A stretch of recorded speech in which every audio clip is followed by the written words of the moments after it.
नमस्कार दोस्तों, स्वागत है आप सभी का एसके इलेक्ट्रिकल क्लासेस के अंदर। अगर आप यूट्यूब चैनल पे नए हैं तो प्लीज़ चैनल को सब्सक्राइब कीजिए और बेल आइकन को प्रेस कीजिए, जिससे नेक्स्ट वीडियो का नोटिफिकेशन आपको मिल सके। तो आज अपने इसरो का प्रीवियस का एक क्वेश्चन पेपर है अपने पास में, LPRC का। तो वो क्वेश्चन पेपर सॉल्व करेंगे, जिसके अंदर आपके इलेक्ट्रिशियन थ्योरी के क्वेश्चन रहेंगे।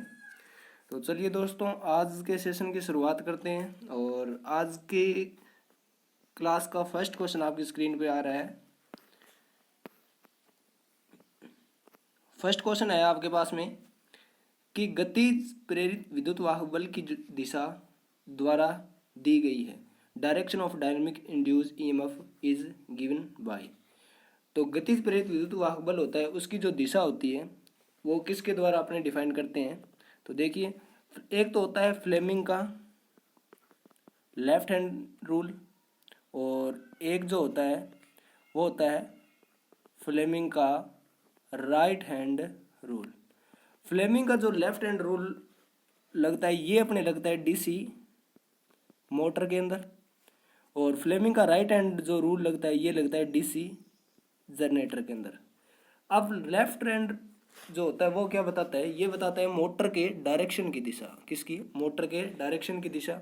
और फ्लेमिंग का राइट हैंड रूल है, ये क्या बताता है कि उत्पन्न ईएमएफ की दिशा, किसकी दिशा, उत्पन्न ईएमएफ की दिशा। तो यहाँ से अपना जो राइट आंसर होगा वो क्या होगा, ऑप्शन नंबर सी है, फ्लेमिंग का दक्षिण हस्त नियम, यानी फ्लेमिंग का राइट हैंड रूल जो है वो क्या होगा, अपने क्वेश्चन का राइट आंसर होगा। तो ऑप्शन नंबर सी क्या होगा, अपना राइट होगा। आगे नेक्स्ट क्वेश्चन की बात करते हैं। नेक्स्ट क्वेश्चन है अपने पास, क्वेश्चन सेकंड है कि प्रेरकत्व की मूल इकाई है, basic unit of inductance is, यानी प्रेरकत्व की मूल इकाई क्या है। तो चलिए अपने ऑप्शन के अकॉर्डिंग देखते हैं। ए ऑप्शन है वेबर। वेबर ये किसकी होती है, ये होती है फ्लक्स की, किसकी होती है, फ्लक्स की। ठीक है, उसके बाद बात करते हैं, ऑप्शन बी है कुलाम। कुलाम किसकी होती है, कुलाम होती है आपकी आवेश की, किसकी होती है, आवेश की।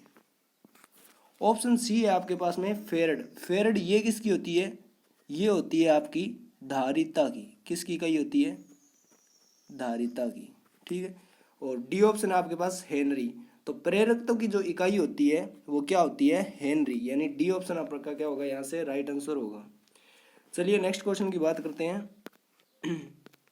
नेक्स्ट क्वेश्चन आपकी स्क्रीन पे आ रहा है। तीसरा क्वेश्चन है अपने पास में कि कौन सी युक्ति है विद्युत ऊर्जा को संचय करता है, यानी विच डिवाइस स्टोर इलेक्ट्रिकल एनर्जी, यानी कौन सी ऐसी युक्ति है जो विद्युत ऊर्जा का क्या करती है, स्टोर करती है। ऑप्शन ए है आपके पास में प्रेरक, ऑप्शन बी है आपके पास में संधारित्र, ऑप्शन सी है आपके पास में थर्मिस्टर, और ऑप्शन डी क्या है, प्रतिरोध। तो यहाँ से इसका जो राइट आंसर होगा वो क्या होगा, ऑप्शन नंबर बी क्या होगा, राइट आंसर होगा। क्योंकि संधारित्र जो होता है वो क्या करता है कि विद्युत ऊर्जा को, किसको, विद्युत ऊर्जा को स्थिर विद्युत ऊर्जा में क्या करता है, स्टोर करता है। विद्युत ऊर्जा को किस में करता है, स्थिर विद्युत ऊर्जा के अंदर। तो यहाँ से अपना जो राइट आंसर होगा वो क्या होगा, ऑप्शन नंबर सी होगा कि विद्युत ऊर्जा को स्टोर यानी संचय कौन करता है, तो संधारित्र करता है। ठीक है, अब आगे नेक्स्ट क्वेश्चन की बात करें तो अगला क्वेश्चन है आपके पास में, अगला क्वेश्चन है आपके पास में 4 नंबर कि ओम नियम की शर्त है, the condition of Ohm's law is, यानी ओम का नियम क्या कहता है। तो ओम नामक एक वैज्ञानिक था जिसने क्या दिया था, नियम दिया। ओम ने क्या नियम दिया कि यदि किसी चालक तार की, किसकी, यदि किसी चालक तार की भौतिक अवस्थाएं, कौन सी अवस्थाएं, भौतिक यानी फिजिकली कंडीशन, भौतिक, यदि किसी चालक तार की भौतिक अवस्थाएं जैसे ताप, दाब और यांत्रिक सामर्थ्य, क्या, यांत्रिक सामर्थ्य, ओम के नियम के अनुसार यदि किसी चालक तार की भौतिक अवस्थाएं ताप, दाब, यांत्रिक सामर्थ्य यदि क्या हो, स्थिर हो, क्या हो, स्थिर हो, तो चालक में प्रवाहित होने वाली जो विद्युत धारा आई है वो किसके समानुपाती होगी, वो V के क्या होगी, समानुपाती होगी। तो इसके अंदर यही पूछा है कि ओम के नियम की क्या शर्त है। तो ऑप्शन देखते हैं। ऑप्शन आपके पास में ए है कि तापमान को स्थिर रखना चाहिए, ऑप्शन बी है V/I अनुपात स्थिर होना चाहिए, और ऑप्शन सी है धारा वोल्टता से अनुपातिक होना चाहिए, और डी है तापमान भिन्न होना चाहिए। तो ओम के नियम अनुसार क्या होना चाहिए, यदि किसी चालक तार की भौतिक अवस्थाएं जैसे ताप, दाब, यांत्रिक सामर्थ्य स्थिर होना चाहिए, तो यहाँ से तापमान क्या होना चाहिए आपका, स्थिर होना चाहिए। तो ऑप्शन ए जो होगा वो क्या होगा आपका, बिल्कुल राइट आंसर होगा। नेक्स्ट क्वेश्चन की बात करते हैं। अगला क्वेश्चन है आपके पास में, अगला क्वेश्चन आपकी स्क्रीन पे है कि प्रतिघाती शक्ति का यूनिट क्या है, यानी unit of reactive power is. तो चलिए अपने बात करते हैं यहाँ ऑप्शन के अकॉर्डिंग। देखिए वी ए यानी वोल्ट एम्पियर, ये किसकी इकाई है, तो ये होती है ट्रू पावर की, किसकी, ट्रू पावर की, किसकी होती है, ट्रू पावर यानी सत्य शक्ति की। वी ए आर किसकी होती है, ये होती है रिएक्टिव पावर की, किसकी होती है, रिएक्टिव पावर यानी प्रतिघाती शक्ति की। और अपने को पूछा किसकी है, प्रतिघाती की शक्ति। तो यहाँ से आपका जो राइट आंसर होगा वो क्या होगा, ऑप्शन नंबर बी क्या होगा, राइट होगा, VAR। ऑप्शन सी आपके पास में वाट किसकी इकाई होती है, वाट होती है शक्ति की यानी पावर की। और आगे दे रखा है KVA, तो ये किसकी है, ये होती है ट्रू यानी सक्रिय शक्ति की। VA क्या है, छोटी इकाई है, और इसकी बड़ी इकाई क्या है, KVAR। जैसे VAR ये क्या है, छोटी इकाई है, और इसकी बड़ी इकाई क्या होती है, KVAR यानी kilo volt ampere reactive power. ठीक है, आगे क्वेश्चन की बात करते हैं। आगे क्वेश्चन है, अगला क्वेश्चन है कि कुंडली में 20 वोल्ट के वोल्टता को प्रेरित करते हैं जब उसकी धारा 5 सेकंड में 10 एम्पियर से 20 एम्पियर में बदल जाता है, तो प्रेरण कुंडली का पता लगाएं। यानी A voltage of 20 volt is induced in A coil when the current through it charge from 10 ampere to 20 ampere in second. Find out the inductance of the coil, यानी अपने को क्या ज्ञात करना है, कोइल जो है उसका इंडक्टेंस ज्ञात करना है। अपने को दे क्या रखा है, तो देखिए अपने को इन्होंने वोल्टेज दे दी, ठीक है, वोल्टेज अपने को दे दी कितनी, 20 वोल्ट, ठीक है। और जो करंट है, धारा में परिवर्तन की दर जो है वो क्या हो रही है, 5 सेकंड के अंदर कितनी हो रही है, 10 से 20। तो टोटल परिवर्तन जो हो रहा है वो कितना हो रहा है, 5 सेकंड में 10 से 20 यानी तो कितना हो रहा है, 10 एम्पियर का। कितने सेकंड में, 5 सेकंड में, तो 1 सेकंड में कितना होगा, तो काटेंगे तो क्या आएगा, 5 दूनी 10, तो 2 एम्पियर का क्या हो रहा है, परिवर्तन हो रहा है। और अपने पास फॉर्मूला क्या होता है, फॉर्मूला अपने पास होता है कि V बराबर LdI/dt यानी धारा में परिवर्तन की दर। यहाँ पे अपने इसका मान रखेंगे, अपने पास वोल्टेज का मान दे रखा है इसने कितना, 20 वोल्ट, और L यानी इंडक्टेंस अपने को ज्ञात करना है, और परिवर्तन की जो दर है वो कितनी है, 2 एम्पियर प्रति सेकंड, ठीक है। अब इधर गुणा है, इधर आएगा तो किस में हो जाएगा, भाग में, तो L तो 20/2 से डिवाइड करेंगे तो क्या आएगा, 10 हेनरी, क्या आएगा, 10 हेनरी। तो यहाँ से अपना जो राइट आंसर होगा वो क्या होगा, ऑप्शन नंबर बी जो होगा वो क्या होगा, अपना राइट होगा। ऑप्शन बी क्या होगा, राइट आंसर होगा, यानी 10 हेनरी, ठीक है। आगे क्वेश्चन की बात करते हैं।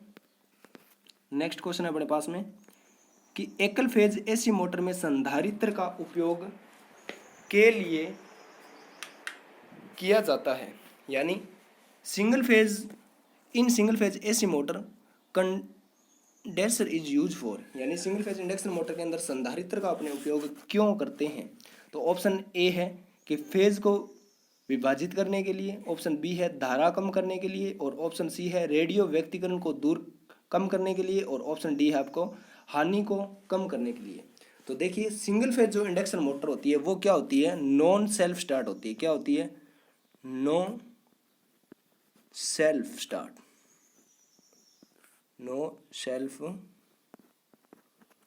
नॉट सेल्फ स्टार्ट होती है।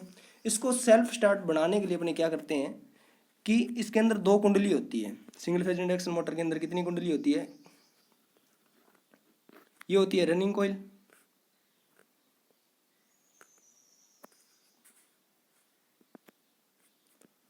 और ये अपनी है स्टार्टिंग कॉइल। और स्टार्टिंग कॉइल के अपने क्या लगाते हैं, श्रेणी में क्या लगाते हैं, संधारित्र लगाते हैं। और ये अपने क्या रोटर है, और यहाँ अपने क्या देते हैं, इनपुट सप्लाई।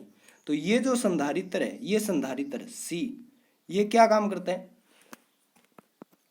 ये संधारित्र क्या करता है कि एक फेज को दो भागों में क्या करता है, डिवाइड करता है, जिससे अपनी मोटर क्या हो जाए, सेल्फ स्टार्ट हो जाए।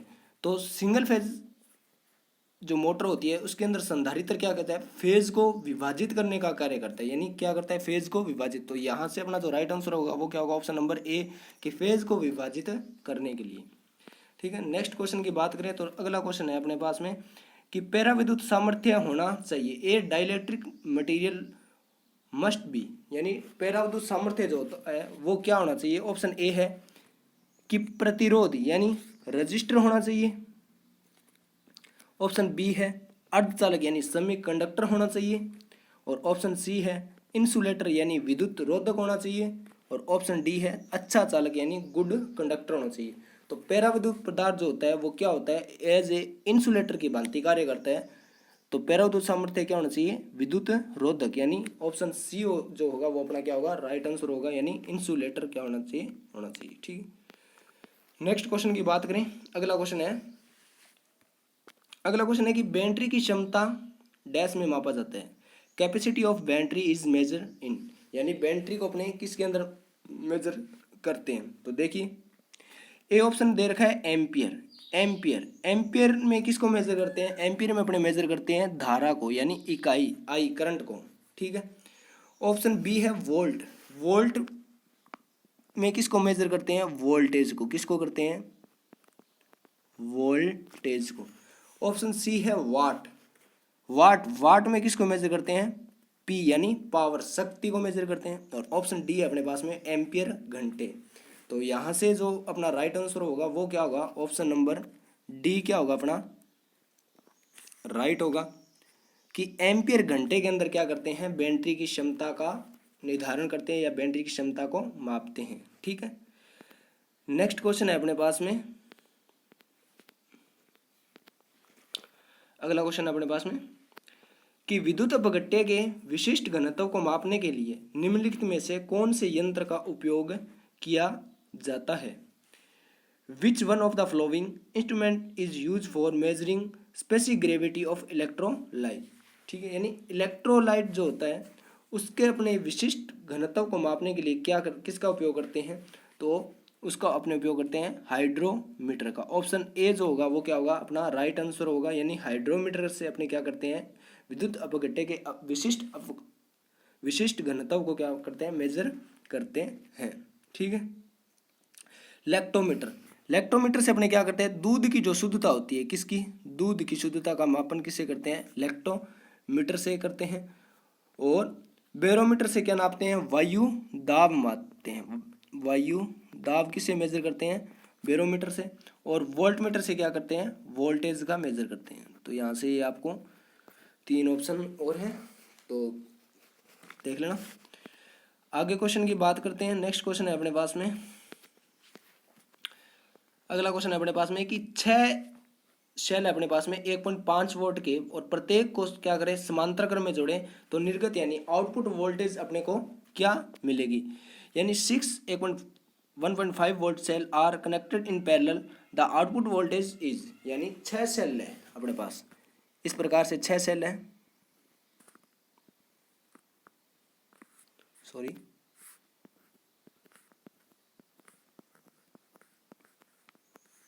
4, 5 और ये 6।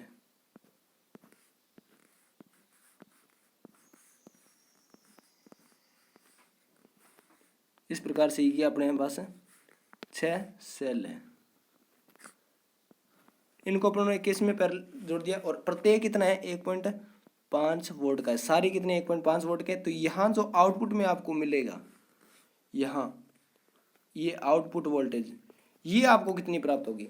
तो ध्यान रखना कि जब भी अपने सेल को समांतर में जोड़ते हैं तो और जो सेल की निर्धारित वोल्टेज होती है, प्रत्येक सेल की जो निर्धारित वोल्टेज है वही अपने को क्या मिलती है, आउटपुट में मिलती है। तो प्रत्येक सेल की आउटपुट वोल्टेज कितनी है, 1.5 वोल्ट। तो अगर 6 सेलों को अपने समांतर में जोड़ेंगे तो भी इनकी आउटपुट वोल्टेज यहाँ क्या जो अपने यहाँ मिलेगी वो क्या होगी, ये भी कितनी होगी, 1.5 वोल्ट। अगर इन्हीं 6 सेलों को, अगर क्वेश्चन आ जाए कि 6 सेल है और एक सेल 1.5 वोल्ट का है और इनको श्रेणी में जोड़ दें, तो श्रेणी में जोड़ेंगे तो किस प्रकार जोड़ेंगे, श्रेणी में अपने इस प्रकार जोड़ेंगे,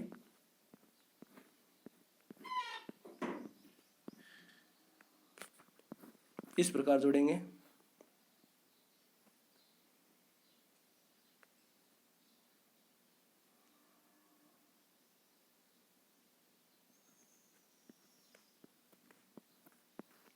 इस प्रकार, तो यहाँ जो आउटपुट वोल्टेज होगी, अब ये कितनी मिलेगी, एक जो सेल है ये 1.5 वोल्ट का है,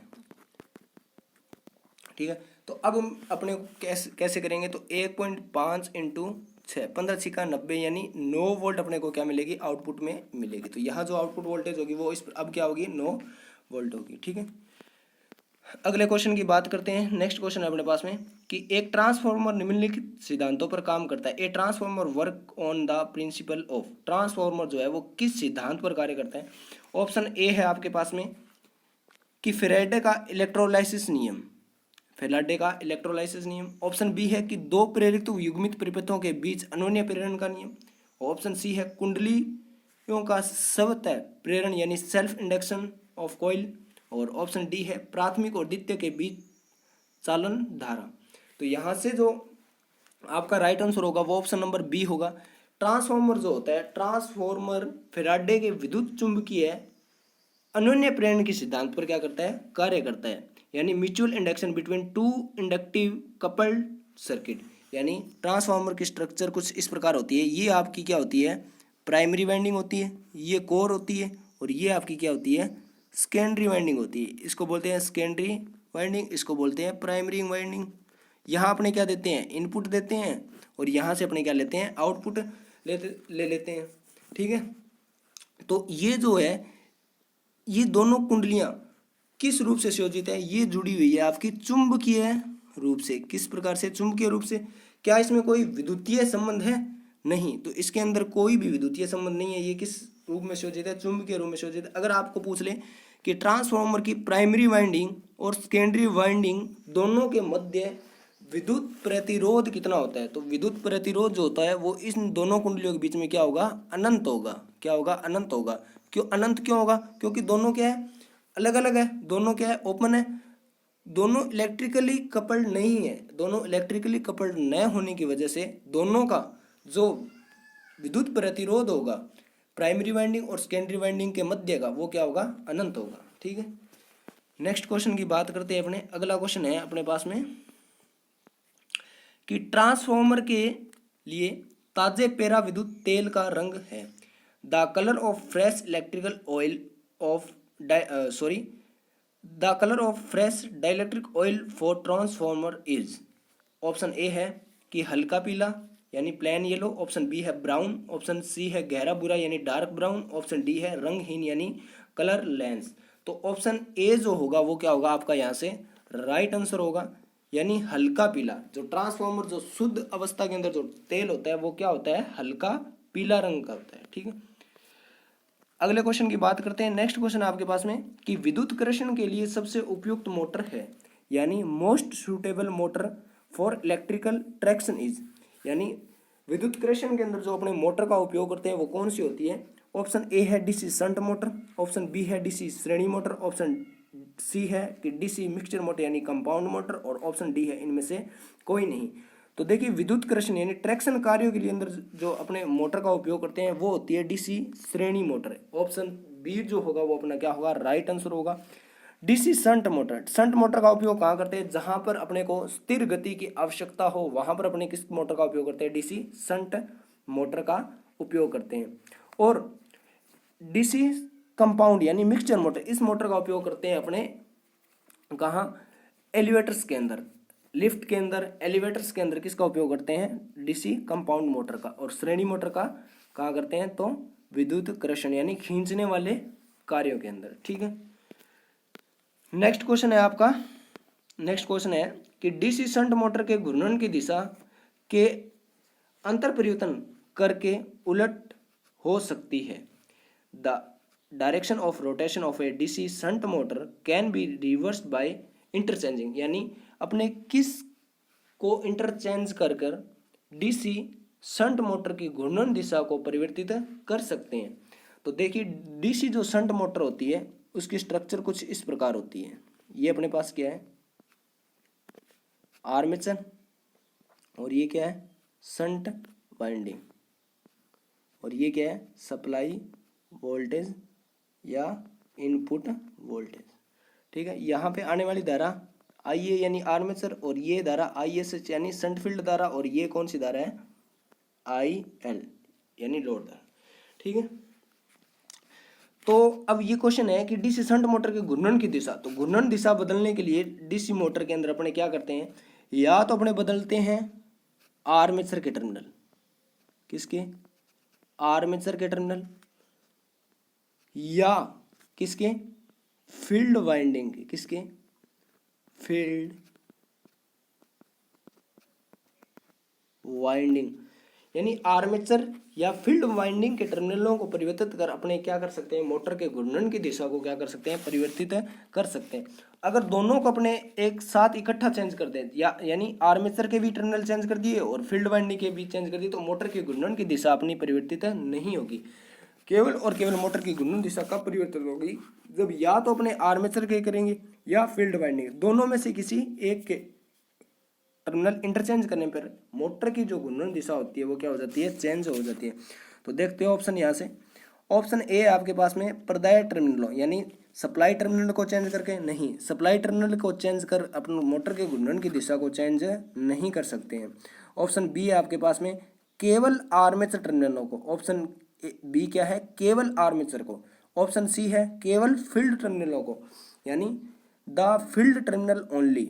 और ऑप्शन डी है फील्ड या आर्मेचर टर्मिनल दोनों को, यानी तो यहाँ से जो राइट आंसर होगा वो ऑप्शन क्या होगा, डी क्या होगा, राइट आंसर होगा। यानी या तो फील्ड के सिरे चेंज कर लो या आर्मेचर के, यानी फील्ड या आर्मेचर दोनों में से किसी एक के टर्मिनल चेंज कर अपने मोटर के घूर्णन की दिशा को क्या कर सकते हैं, परिवर्तित कर सकते हैं। नेक्स्ट क्वेश्चन है अपने पास में कि डीसी जनरेटर में एसी को डीसी में कौन बदल देगा, यानी डीसी जनरेटर जो होता है उसके अंदर एसी को डीसी में कौन बदलता है। तो देखिए, डीसी जनरेटर जो होता है, डीसी जनरेटर के अंदर जो जनरेट जो ईएमएफ होता है वो कौन सा होता है, एसी। कौन सा होता है, एसी। यानी डीसी जनरेटर के आर्मेचर में, डीसी जनरेटर के आर्मेचर में उत्पन्न जो ईएमएफ होता है वो कौन सी स्वभाव प्रकृति का होता है, तो वो होता है एसी प्रकृति का। और अपने को बाहर किस प्रकृति की सप्लाई मिलती है, डीसी की। तो इस एसी को इस डीसी में कन्वर्ट करने वाला जो यहाँ ये डिवाइस लगी होती है इसको क्या बोलते हैं, तो वो होता है अपने पास कम्यूटेटर। क्या होता है, कम्यूटेटर।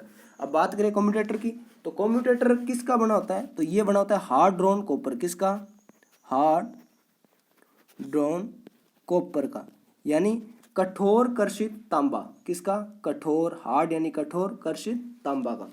कम्यूटेटर किसका बना होता है, कठोर कर्षित तांबा का।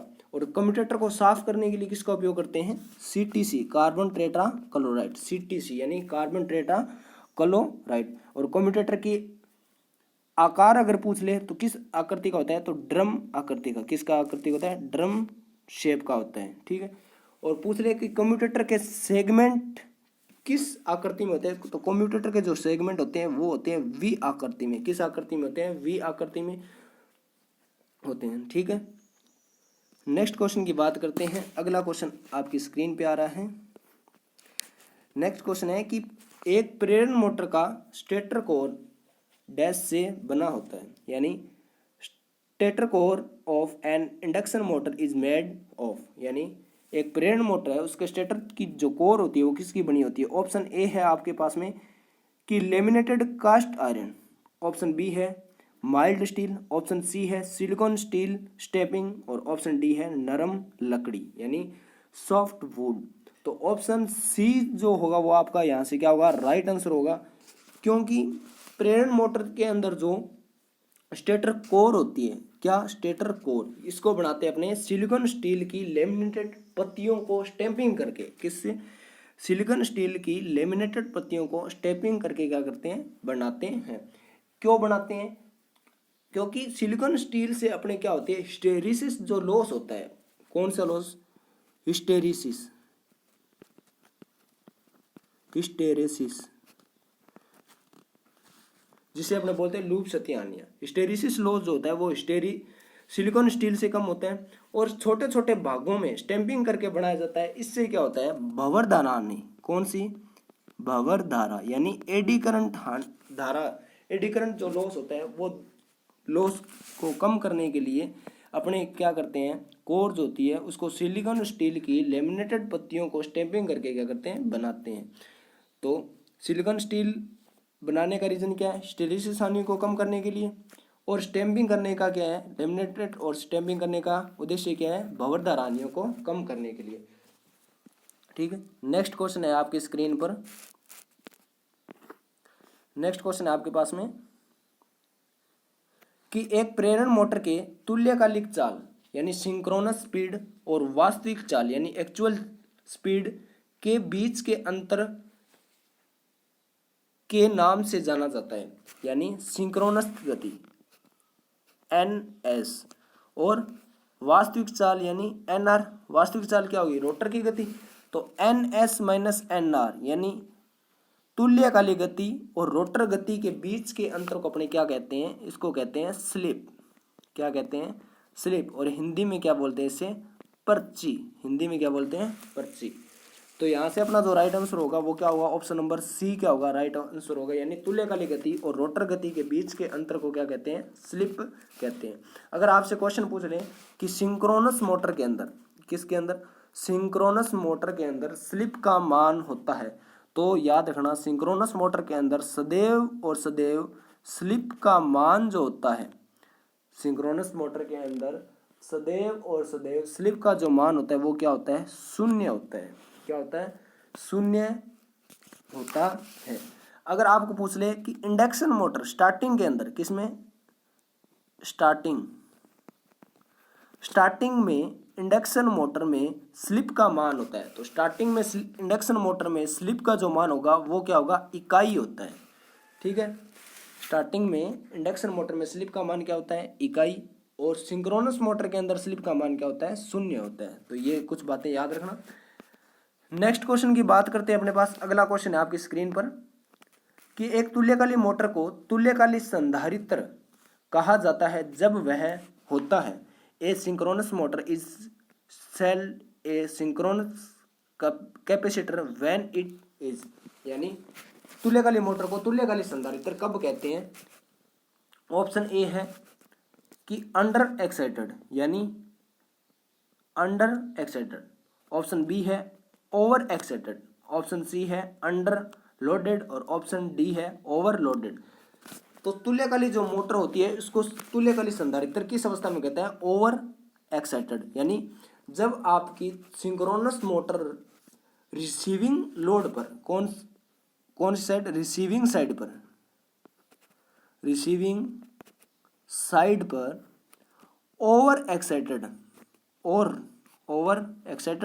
और नो लोड पर चलती हो, तो ये मोटर किसकी भांति कार्य करती है, एज ए सिंक्रोनस कंडेंसर यानी तुल्यकालिक संधारित्र की भांति कार्य करती है। इस अवस्था के अंदर जो मोटर का जो पावर फैक्टर होता है वो क्या होता है, अग्रगामी होता है। वो क्या होता है, अग्रगामी होता है। ठीक है, नेक्स्ट क्वेश्चन की बात करें, अगला क्वेश्चन है आपके पास कि विद्युत परिपथ की अविच्छिन्नता को सामान्य रूप से दर्शाया द्वारा जांच किया जाता है, यानी continuity of an electrical circuit is usually checked by, यानी इलेक्ट्रिकल जो सर्किट होता है उसकी कंटिन्यूटी अपने किसके द्वारा ज्ञात करते हैं। ऑप्शन ए है आपके पास में वोल्टला मापी यानी वोल्ट मीटर, तो वोल्ट मीटर से आपको पता है अपने किसका मेजर करते हैं, वोल्टेज का।